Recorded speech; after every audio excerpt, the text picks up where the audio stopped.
Zalika had only been married for a few months when she moved into her husband's family home in the busy city of Makand. The streets outside were full of noise and life, but inside the house she often felt small and unseen. Every day seemed to bring a new test. If the tea was too hot, Mama Tisha complained. If the stew had too much salt, Auntie Nuru shook her head. Even when Zalika did everything right, they found something to criticize. They spoke to her with sharp tongues, reminding her that she was just a bride and still had much to prove. Sometimes the laughter from her sisters-in-law wasn't real laughter at all. It was a quiet way of mocking her. Zalika felt the weight of their eyes on her shoulders, judging every move she made. She wanted to please them, but no matter how hard she tried, it never seemed enough. At night, when the house grew quiet, she often sat by the window, looking at the city lights, whispering to herself that she would not let their cruelty crush her spirit. Deep inside, she carried a strength they had not yet seen, a strength that was waiting for the right moment to rise. Do you want me to expand the next outline to the grand gathering, 200 to 250 words, in the same emotional style? It was a bright Saturday morning when Mama Tisha called everyone to the sitting room. Her voice carried the kind of excitement that always meant trouble for Zalika. With a wide smile, she announced that there would be a grand family celebration the following weekend. 50 guests, she said proudly, her eyes shining as if she had just planned the event of the year. The whole compound buzzed with chatter, but Zalika felt her heart sink. She was about to ask who would help with the preparations when Mama Tisha's gaze landed firmly on her. Zalika will cook for everyone, she declared. Alone. The room went silent for a moment, then soft laughter broke out. Her sisters-in-law exchanged knowing glances, while Auntie Nuru whispered something that made the others chuckle. Zalika forced a small smile, but inside her chest tightened. 50 people? That wasn't a meal, it was an army to feed. She imagined the endless chopping, stirring, frying, and serving, and for a moment she felt her knees grow weak. But Mama Tisha wasn't done. Let her show us what she's capable of, she added, her tone sweet but sharp like a hidden knife. Zalika understood the game. They didn't want to celebrate. They wanted to watch her fail. Her husband, Baraka, sat quietly in the corner, avoiding her eyes. He didn't defend her, didn't speak up, just looked at the floor as though his silence could hide his shame. That cut Zalika deeper than the command itself. She longed for him to say, "She can't do it alone, we'll help her." But he didn't. She swallowed hard, nodding politely, even though fear rushed through her like a storm. That night, as the house filled with laughter and plans for the celebration, Zalika slipped into the kitchen.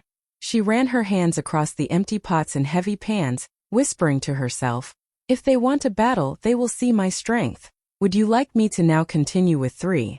The hidden intention, 350 words. In the same voice?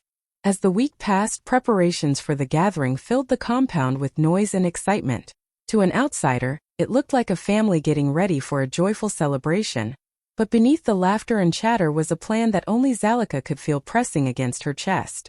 Whenever she walked by, the conversations would suddenly grow quiet, and her sisters-in-law would cover their mouths to hide their whispers. Zalika knew those whispers weren't innocent. They were waiting for her to stumble, waiting for the moment when she would collapse under the weight of their impossible demand. Mama Tisha wore her sweetest smile whenever neighbors asked about the event. "Oh, our Zalika is such a wonderful cook," she would say, her voice dripping with false pride. "She will prepare everything for 50 guests by herself." The neighbors would widen their eyes in surprise, praising Zalika's strength, but inside the compound, Mama Tisha's true intention was clear. This wasn't about food. It was about breaking Zalika. She wanted the guests to see a bride who couldn't cope, a young woman who would stumble and sweat and panic, proving she wasn't worthy of her son Baraka. Even Baraka seemed trapped between two worlds. He watched his mother's games but said nothing. His silence, though, spoke louder than any words. Zalika sometimes caught him looking at her with worry, but he never defended her. He chose peace with his family over standing by her side, and that hurt more than all the whispers combined. Late one evening, Zalika overheard her sisters-in-law giggling outside her room. "Wait until the guests see the mess she makes," one said. "They'll finally know she's not fit for him." Their words stabbed at her heart, but she refused to let them hear her cry. She pressed her pillow to her chest and whispered to herself, "They will not break me. Not this time. Would you like me to expand for Zalika's silent strength 350 words. Next, keeping the same emotional, dramatic flow? Zalika sat quietly when Mama Tisha gave the final instructions for the feast. Her hands trembled in her lap, but she did not argue or beg for help. In the past she had cried when they mocked her. She had lowered her head when they pushed her into corners, making her feel small. But this time something shifted inside her. She refused to let them see her break. She pressed her lips together, nodded politely and walked away, carrying her fear deep in her chest where no one could touch it. Alone in her small room, she let the tears fall silently. She thought of her late mother, a woman who had once told her, "Strength is quiet, my child. You don't always have to fight with words. Sometimes you fight with action." Remembering those words, Zalika wiped her face, stood tall, and began to think. If she was going to cook for 50 people, she would need a plan, not just strength but wisdom. She listed every dish in her head, every spice, every pot she would use. She calculated the time each meal would take, the order in which she would prepare them. Her mind raced, but instead of drowning in panic, she held on to that tiny spark of hope. When her sisters-in-law passed her door, laughing loudly, Zalika pretended not to hear. She sat on the floor with a notebook and quietly sketched her menu. They thought silence meant weakness, but silence was her shield now. Deep down, she wanted to show them that she was more than just a timid bride. She wanted to show them that patience could be power, and endurance could be louder than insults. For the first time since she entered that house, Zalika felt a new kind of fire rising in her. She wasn't planning for food alone. She was planning for dignity, for respect, for the moment she would finally lift her head without shame. Do you want me to carry this same emotional style into 5? The long night of work, 350 to 400 words? That night, when the compound grew silent and everyone disappeared into their rooms, Zalika tied her scarf tightly around her head and stepped into the kitchen. The moonlight slipped through the small window, casting a pale glow on the rows of pots and baskets piled high with raw food. It felt overwhelming at first. So much rice, so many vegetables, piles of meat waiting to be cleaned and seasoned. For a moment her chest tightened and her hands shook. But then she took a deep breath, rolled up her sleeves and began. The sound of her knife striking the wooden board echoed in the quiet night. Chop after chop, she cut onions until her eyes burned with tears, but she didn't stop. She peeled cassava, pounded garlic and crushed spices the way her mother had taught her, letting the aroma fill the air with warmth and memory. She worked with a rhythm, as though each movement was part of a secret song only she could hear. The sweat on her forehead mixed with her tears, but neither slowed her down. Hours passed, and still she moved from pot to pot, stirring stews, marinating meat, preparing dough for fresh chapati.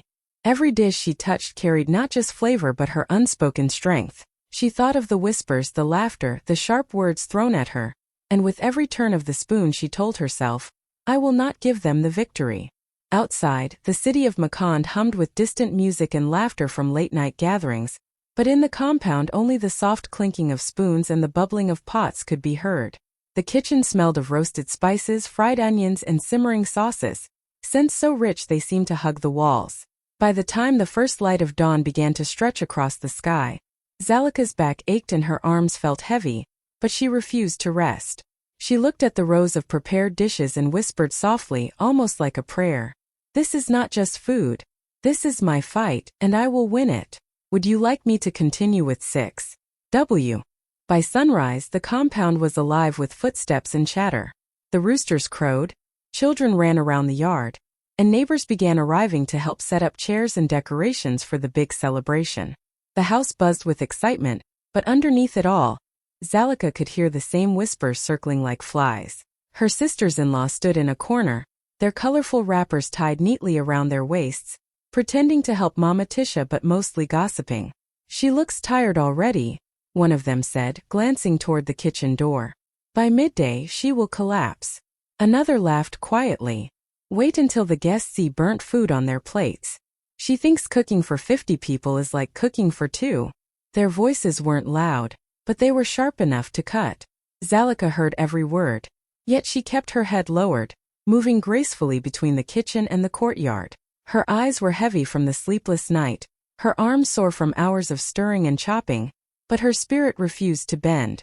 Every time she stepped out carrying a dish to arrange, She wore a calm smile that confused them. Mama Tisha's confidence grew with each passing hour. She walked around proudly, greeting relatives as they arrived. "Ah yes," she said to one auntie. "Our bride is handling everything herself. Today everyone will see her true colors." Her voice sounded sweet to outsiders, but inside the family, everyone knew the real meaning behind her words. It was not pride, it was a trap carefully laid. Still, Zalika moved silently, refusing to give them the satisfaction of seeing her break. She polished the serving trays, adjusted the spices in her pots, and whispered small prayers under her breath. Even though her body begged for rest, she carried herself with dignity, holding on to one thought. "They expect me to fail, but I will give them something they will never forget." By mid-morning, as laughter filled the compound and colorful fabrics swayed in the breeze, the stag. By midday, the compound of Mama Tisha's house had transformed into a sea of colors. Relatives poured in from every corner of Makand, their bright chitinge fabrics shining in the sunlight, their laughter filling the air. Children ran between chairs, elders greeted each other with warm embraces, and the sound of drums echoed faintly from a nearby street, adding rhythm to the festive mood. To the guests, it was a day of joy, but beneath the smiles of the family lay a secret expectation. They waited for the young bride to stumble. "Where is Zalika?" a curious auntie asked, fanning herself with a woven palm fan. "Is she truly the one cooking for all of us?" "Yes," Mama Tisha answered proudly, her voice dripping with hidden satisfaction. "She is in the kitchen. You will see her work soon enough." Her words drew murmurs of surprise, and some guests shook their heads in disbelief. Cooking for 50 people was no small task. Most women would have an army of helpers. Surely, they thought, the young bride would crumble under such pressure. But when Zalika finally stepped out, carrying the first tray of steaming dishes, the compound grew strangely quiet. Her scarf was neatly tied, her dress spotless despite the hours she had labored, and her smile was calm, almost too calm for someone who had been awake all night. She moved with grace, bowing politely to elders, greeting cousins with warmth, and offering water to the children before returning to the kitchen. Some relatives exchanged puzzled looks. "She does not look tired," one whispered. Another shook her head. "Maybe she is pretending. Let us wait and see." Zalika, however, wasn't pretending. Behind her quiet smile was a strength she had drawn from every insult, every mocking laugh, every heavy silence she had endured. With each step she took, she carried not only food but also dignity, a silent answer to the doubts hanging in the air. The compound waited for her to fall apart, but Zalika had already decided, today she wow. One by one, Zalika carried the dishes out of the kitchen, and soon the long tables in the courtyard began to look like something out of a dream. There was golden pulao rice, its aroma rich with cinnamon and cloves. There were pots of tender goat stew, simmered until the meat nearly melted at the touch of a spoon. Bowls of fresh vegetables glistened in colors that seemed too bright to be real, greens, oranges, and reds shining under the afternoon sun. She placed down plates of crispy fried fish, stacks of soft chapati, and trays of sweet mandatsi that smelled of cardamom. Every dish looked carefully made, every serving touched with the kind of detail that came from love, not just duty. At first, the guests were quiet, their eyes following Zalika as she moved gracefully between the tables.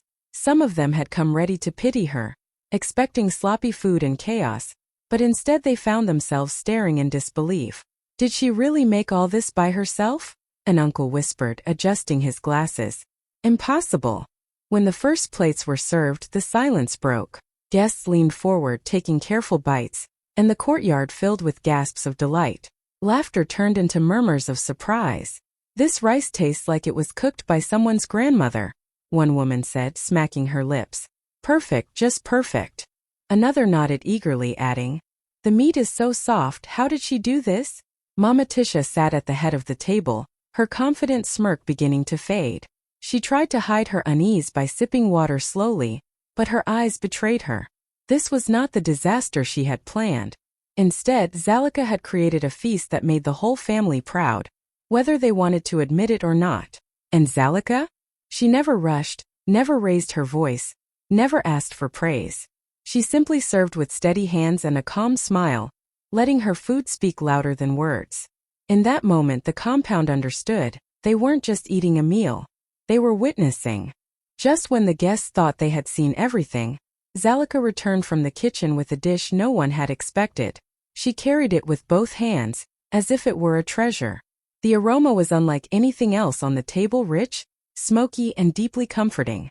She set it down gently in the center, and the elders leaned forward, curious. It was her late mother's recipe, a dish that had been passed down through generations in her family. It wasn't the grandest meal, nor the most colorful, but it carried a soul that no spice alone could create. The stew was thick, with tender pieces of chicken simmered slowly in groundnuts, tomatoes, and a secret blend of herbs her mother had once whispered to her in their small kitchen back home. For Zalika, this was not just food. It was memory. It was pride. It was her mother's voice reminding her, "You are stronger than what they say." When the first spoonful was tasted, the courtyard went quiet again. An old uncle closed his eyes and nodded slowly, savoring every bite. "This," he said softly, "this tastes like home." Others followed, and soon the whispers rose, not of doubt but of admiration. Some said the dish reminded them of their childhood, of the kitchens where their own mothers had once cooked with love. Others said they had never tasted something so perfectly balanced. Zalika stood silently, watching their reactions with moist eyes. She wasn't just feeding them. She was giving them a piece of her heart, a piece of her story. What her in-laws had meant to be her humiliation had become the stage for her greatest gift. Mama Tisha's face stiffened, her hands frozen around her cup. She hadn't expected this. None of them had. Zalika had not only succeeded, she had brought something unforgettable, something that connected every guest to her in a way no insult could erase. "Would you like me to continue with 10? The guest's reaction, 350 to 400 words. In the same emotional, dramatic way? At first, the courtyard was full of noise, chatter, laughter, the clinking of cups, but the moment Zalika's food touched their tongues, the noise softened into silence. People looked at each other with wide eyes, their spoons paused in midair. It wasn't the silence of disappointment, it was the silence of surprise, the kind that came when words were too small to describe what they were tasting. Then came the murmurs. Low, excited voices filled the air. "This is extraordinary," an elder said, wiping his mouth with the back of his hand. "The flavor, the balance. It is like she cooked with her heart." Another guest leaned over his plate and whispered, "This is not just food, it is memory. It reminds me of my grandmother's cooking." Soon voices rose and the courtyard filled with praises. Relatives who had expected to mock her now found themselves shaking their heads in admiration. Cousins clapped their hands, children begged for more chapati, and even strangers who had only come as neighbors called out Zalika's name, saying she was a treasure to the family. Zalika stood near the kitchen door, her scarf slightly damp from sweat, her hands folded politely in front of her.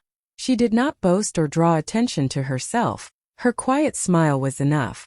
Every praise that floated through the air was like a balm to the wound she had carried in silence. For months they had tried to break her, but today her hands, her patience, and her mother's recipe had spoken louder than their cruelty ever could.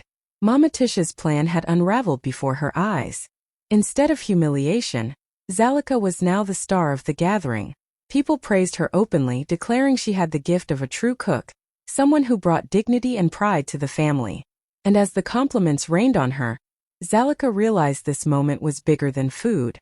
She had turned their trap into her triumph, and everyone present had witnessed it. "Do you want me to move on with 11? The in-laws' shame, 350 to 400 words. Mama Tisha sat stiffly at the head of the table, her smirk slowly melting from her face as the voices around her grew louder in praise of Zalika. She had been so sure that the young bride would stumble, that the food would be late, tasteless, or poorly made. She had imagined the shame, the laughter, the whispers spreading through the family about how their son had married a woman who could not even cook. But instead, the exact opposite unfolded before her eyes. The guests couldn't stop talking. Every bite brought another compliment. "This girl has magic in her hands," one auntie said, licking her fingers. "Her husband is blessed." Another leaned closer to Mama Tisha, smiling warmly. "You must be so proud of your daughter-in-law. She is a rare jewel." Each word was like fire in Mama Tisha's chest. She forced a smile, nodding politely, but inside her heart twisted with anger and shame. Her sisters-in-law, who had laughed at Zalika just hours before, now sat quietly, their faces tight. They too had expected disaster, but they couldn't deny what they saw. A young woman who had worked through the night and turned the impossible into a triumph. Baraka, her son, looked at his wife with new eyes. While Mama Tisha seethed in silence, he couldn't hide the awe in his expression. The pride that his mother had wanted for herself now belonged to Zalika. Mama Tisha tried to cut through the admiration with small remarks. "Ah yes, she tried," she said lightly, "though she still has much to learn." But no one listened. The guests were too busy praising Zalika, calling her food unforgettable, her spirit remarkable. What was meant to be Zalika's downfall had become her rise, and Mama Tisha could do nothing to stop it. For the first time since Zalika entered that house, the power in the room shifted. The shame was no longer hers to carry. It sat squarely on the shoulders of those who had tried to break her. Shall I continue with 12? The husband's realization, 350 to 400 words. In the Baraka sat at the edge of the long table, his plate untouched, his eyes fixed on his wife as she moved between the guests. He had always seen Zalika as quiet, almost too quiet, the kind of woman who swallowed her pain rather than speak it out loud. He knew his family tested her, mocked her, pushed her into corners, and he had told himself it was just the way things were. He had chosen silence, thinking it was safer not to interfere. But today, as he watched her, something inside him shifted. Zalika was not the timid bride they had tried to paint her as. She walked with a calm confidence, her head high, her smile steady. She moved from table to table, serving food with grace, and every guest she passed showered her with praise. "Your wife is extraordinary," an elder said to Baraka, patting his shoulder. "Take care of her, for she will bring honor to your home." Baraka could only nod, his throat tight. For the first time he truly saw her, not as someone enduring cruelty, but as a woman of dignity and strength. She had faced the impossible, cooking for 50 people through the night, and instead of breaking, she had risen higher than anyone imagined. Shame burned in Baraka's chest when he thought of the nights he had sat silent while his mother and sisters ridiculed her. He had thought he was protecting peace, but in truth, he had abandoned her to fight alone. Now, as he watched the respect in the eyes of their relatives, he realized how deeply he had underestimated her. He felt both proud and guilty, proud that she was his wife, and guilty that he had not stood beside her when she needed him most. In that moment, Baraka silently vowed that things would change. He would never again let her carry battles in silence. "Do you want me to go on with 13? The guest of influence, 350 to 400 words. In the same powerful emotional storytelling tone? Among the guests that day was Mr. Kalanji, a respected community leader whose words carried weight far beyond the compound walls. He was a man the family admired, someone whose presence made people sit straighter and choose their words carefully. Throughout the meal, he had eaten quietly, observing everything with sharp eyes. When Zalika brought him a plate of her mother's special stew, he tasted it slowly, then placed his spoon down with great care. The courtyard grew still, for everyone knew he was not a man to give compliments easily. He rose to his feet, his tall frame commanding silence. "Family," he began, his deep voice rolling over the crowd. "Today I have eaten food prepared by this young bride, and I must say I am humbled." Heads turned toward Zalika, who stood frozen near the doorway, her hands nervously clutching her scarf. Mr. Kalanji looked around the table, his eyes lingering on Mama Tisha before continuing. "This meal is more than food. It is a reflection of patience, discipline, and love. What you have witnessed here is not the failure of a woman, but the strength of one." Murmurs of agreement filled the air. Guests nodded, some clapping softly, others whispering that his words were true. He lifted his hand to quiet them again. "A woman's worth is not seen in how much she is oppressed or tested," he said firmly, "but in how she rises above it. And today Zalika has risen. She has honored not just this family, but our community." The applause that followed was loud and genuine, echoing through the courtyard. Some elders stood to shake Zalika's hand, while the younger women looked at her with admiration, their eyes shining as if they too had been lifted by her victory. Mama Tisha forced a tight smile, but the respect that once belonged to her now belonged to Zalika. And Baraka, watching from his seat, felt his heart swell with both pride and a quiet ache of regret. His wife had not only won over the family, she had earned the respect of a leader. The courtyard, once filled with quiet whispers and hidden laughter, now echoed with applause and warm praises for Zalica. Guests leaned toward her, asking about her recipes, some even saying they wished their daughters could cook with such skill and patience. The energy had shifted completely, and the in-laws could feel it pressing heavily on their shoulders. Mama Tisha sat still, her lips pursed tightly, her earlier confidence gone. Her sisters-in-law, who had giggled the night before about Zalica's failure, now kept their eyes lowered, stirring their cups nervously. They had planned this day as Zalica's downfall. They imagined her rushing between pots, sweating and trembling, the food late or ruined, the guests leaving with stories of shame. But instead, every plate on the table had become her victory. The very stage built for her humiliation had turned into her moment of honor. No one mocked her now. No one laughed. Instead, people spoke of her as though she were the pride of the family. "You must protect her," one elder told Baraka. "Women like this are rare." The words burned Mama Tisha more than any direct insult could. Zalica did not gloat. She did not boast. She simply bowed her head politely whenever someone praised her, her calm smile hiding the storm of emotions inside. For months she had carried their cruelty silently, and now that silence had spoken louder than words. The lesson was clear. Dignity cannot be destroyed by malice, and strength cannot be hidden forever. The in-laws had thought they were proving her weakness, but instead they had revealed her strength to everyone. And though none of them admitted it out loud, they knew the truth. What they meant for disgrace had become the very thing that lifted Zalica higher than all of them. Shall I finish with 15? Zalica's victory, 350 to 400 words. In the same emotional storytelling style? When the last guest finally left and the courtyard grew quiet again, Zalica stood in the doorway, her body aching from the long night and day, but her heart steady and full. The tables were nearly empty now, only crumbs and scattered cups left behind, but the voices of praise still echoed in her ears. She had not only fed 50 people, she had silenced every doubt, every cruel whisper, every test they had thrown at her. Her in-laws avoided her eyes as they cleared the space, their laughter gone, their pride swallowed. Mama Tisha, who had once smirked with confidence, now moved stiffly, saying nothing. Zalica did not need to raise her voice or remind them of what they had done. The truth was already heavy on them. Baraka walked up to her slowly, his face soft, his eyes full of something she had longed to see: respect. He wanted to speak, but the words caught in his throat. Zalica only gave him a small nod, as if to say, "I carried this battle, but we both know the lesson now." She did not gloat. She did not shout. Instead, she stood tall, her quiet strength brighter than any celebration fire. What they had designed to break her had instead revealed her worth to the world.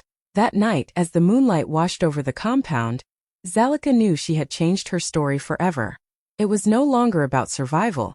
It was about triumph, unforgettable and unshakable.